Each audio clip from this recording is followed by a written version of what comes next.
Lewis Carroll, Alice's Adventures in Wonderland. Chapter 5. Advice from a Caterpillar. The caterpillar and Alice looked at each other for a while in silence. At last, the caterpillar took the hookah out of its mouth and spoke to her in a slow, sleepy voice. "Who are you?" said the caterpillar. This was not a good start for a conversation. Alice answered, a little shyly, I don't really know, sir, right now. At least, I know who I was when I got up this morning, but I think I have changed several times since then." "What do you mean by that?" said the caterpillar sternly. "Explain yourself." "I can't explain myself, I'm afraid, sir," said Alice, "because I'm not myself, you see." "I don't see," said the caterpillar. "I'm afraid I can't say it more clearly," Alice replied very politely, "because I don't understand it myself at all. And being many different sizes in one day is very confusing." "It isn't," said the caterpillar. "Well, maybe you haven't felt it yet," said Alice. "But when you have to turn into a chrysalis, you will one day, you know.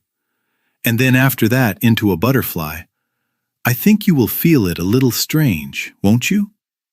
"Not at all," said the caterpillar. "Well, maybe your feelings are different," said Alice. "All I know is, it would feel very strange to me." "You," said the caterpillar in a rude way. "Who are you?" This brought them back to the start of the conversation again. Alice felt a little annoyed that the caterpillar made such very short answers, and she stood up straight and said very seriously, "I think you should tell me who you are first." "Why?" said the caterpillar. This was another difficult question. Alice could not think of any good answer, and the caterpillar seemed to be in a very bad mood, so she turned away. "Come back," the caterpillar called after her. "I have something important to say." This sounded good, so Alice turned and came back again. "Keep your temper," said the caterpillar. "Is that all?" said Alice, trying hard not to be angry. "No," said the caterpillar. Alice thought she could wait, because she had nothing else to do, and maybe it would tell her something interesting. For some minutes it smoked without speaking, but at last it unfolded its arms, took the hookah out of its mouth again, and said, "So you think you have changed, do you?" "I'm afraid I have, sir," said Alice. "I can't remember things as I did before, and I don't stay the same size for 10 minutes. "Can't remember what things?" said the caterpillar. "Well, I tried to say, 'How doth the little busy bee?' but it all came out different," Alice said in a very sad voice. "Repeat, 'You are old, Father William,'" said the caterpillar. Alice folded her hands and began. "You are old, Father William," the young man said, "and your hair has become very white. And yet you always stand on your head. Do you think at your age it is right?" "In my youth," Father William said to his son, "I was afraid it could hurt the brain. But now I am sure I have none, so I do it again and again." "You are old," said the young man, "as I said before, and you have become very fat. But you turned a back somersault at the door. Please, what is the reason for that?" "In my youth," said the old man as he shook his gray hair, "I kept my body very flexible by using this ointment, 1 shilling a box. Let me sell you a couple." "You are old," said the young man, "and your jaws are too weak for anything harder than soft food. But you ate the goose with bones and beak. Please, how did you do it?" "In my youth," said his father, "I studied law and argued every case with my wife. And the strong muscles this gave to my jaw have stayed with me all my life." "You are old," said the young man. "One would not think that your eye is still so steady. But you balanced an eel on the end of your nose. What made you so very clever?" "I have answered 3 questions, and that is enough," said his father. "Do not be so proud. Do you think I can listen all day to this nonsense?" Go away, or I will kick you down the stairs." "That is not said right," said the caterpillar. "Not quite right, I'm afraid," said Alice shyly. "Some of the words are different." "It is wrong from beginning to end," said the caterpillar firmly, and they were silent for a few minutes. The caterpillar spoke first again. "What size do you want to be?" it asked. "Oh, I don't really care about the size," Alice answered quickly. "I just don't like changing so often, you know?" "I don't know," said the caterpillar. Alice said nothing. She had never been disagreed with so much in her life before, and she felt she was starting to get angry. "Are you happy now?" said the caterpillar. "Well, I would like to be a little bigger, sir, if you don't mind," said Alice. 3 inches is a very bad height. "It is a very good height," said the caterpillar angrily, standing up straight as it spoke.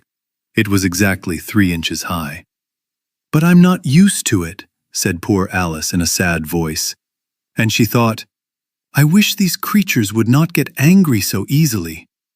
"You will get used to it in time," said the caterpillar, and it put the hookah into its mouth and started smoking again. This time Alice waited patiently until it wanted to speak again. After a minute or two, the caterpillar took the hookah out of its mouth, yawned once or twice, and shook itself. Then it climbed down from the mushroom and crawled away in the grass, only saying as it went, "One side will make you grow taller, and the other side will make you grow shorter." "One side of what? The other side of what?" thought Alice to herself. "Of the mushroom," said the caterpillar, just as if she had asked it out loud. And a moment later, it was gone. Alice stayed looking carefully at the mushroom for a minute, trying to understand which were its 2 sides. As it was perfectly round, she found this very difficult. But at last she put her arms around it as far as she could and broke off a piece from each side. "And now which is which?" she said to herself. She took a small bite from the piece in her right hand to see what would happen. The next moment, she felt a strong udar under her chin. It hit her foot. She was very surprised by this sudden change, but she felt there was no time to waste because she was quickly becoming smaller. So she immediately started to eat some of the other piece. Her chin was so close to her foot that she could hardly open her mouth, but at last she did, and managed to swallow a small piece of the left-hand bit.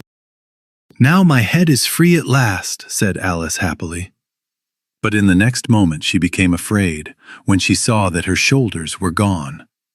All she could see when she looked down was a very long neck, which rose like a stem from a sea of green leaves far below her.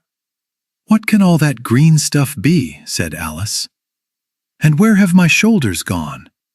And oh, my poor hands, why can't I see you?" She moved them as she spoke, but nothing happened, except a little movement in the faraway green leaves.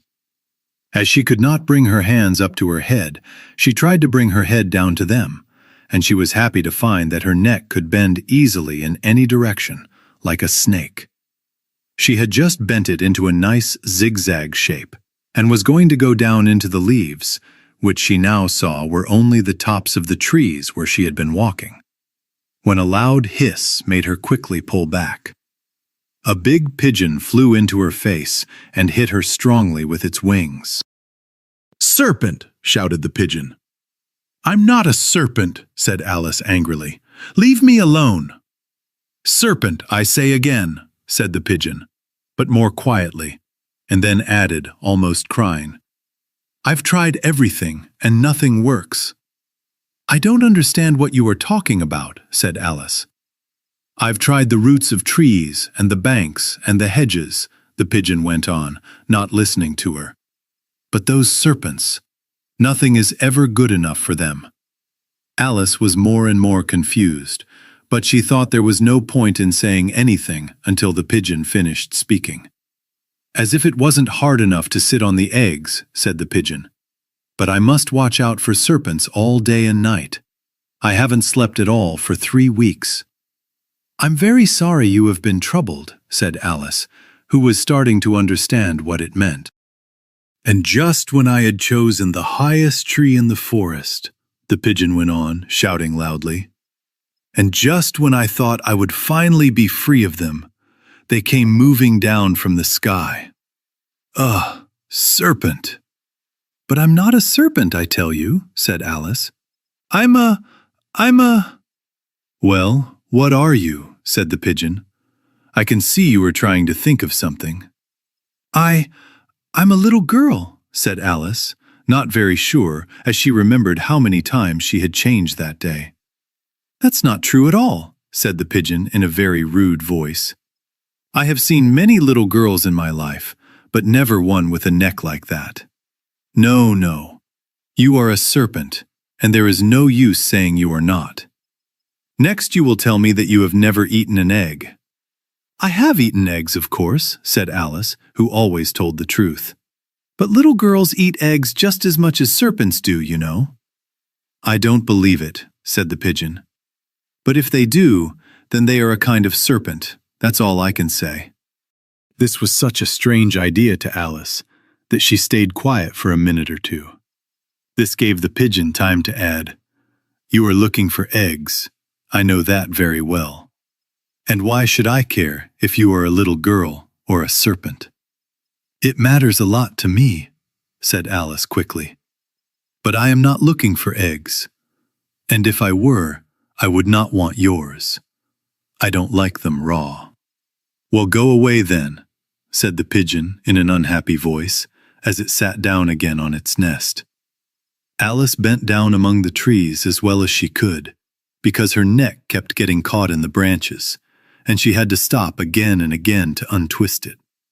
After a while, she remembered that she still had the pieces of mushroom in her hands, and she started to work carefully, taking a small bite from one and then from the other. Sometimes she grew taller, and sometimes shorter, until she finally got back to her normal height. It had been so long since she was the right size that it felt very strange at first. But after a few minutes, she got used to it and began talking to herself, as she usually did. "Well, half of my plan is done now. All these changes are so confusing. I never know what I will be from one minute to the next. But now I am back to my right size. The next thing is to get into that beautiful garden. How can I do that, I wonder?" As she said this, she suddenly came to an open place with a small house in it, about 4 feet high. "Whoever lives there," thought Alice, "it would not be good to go to them at this size. I would frighten them very much." So she started eating a little from the piece in her right hand again, and she did not go near the house until she made herself only 9 inches high.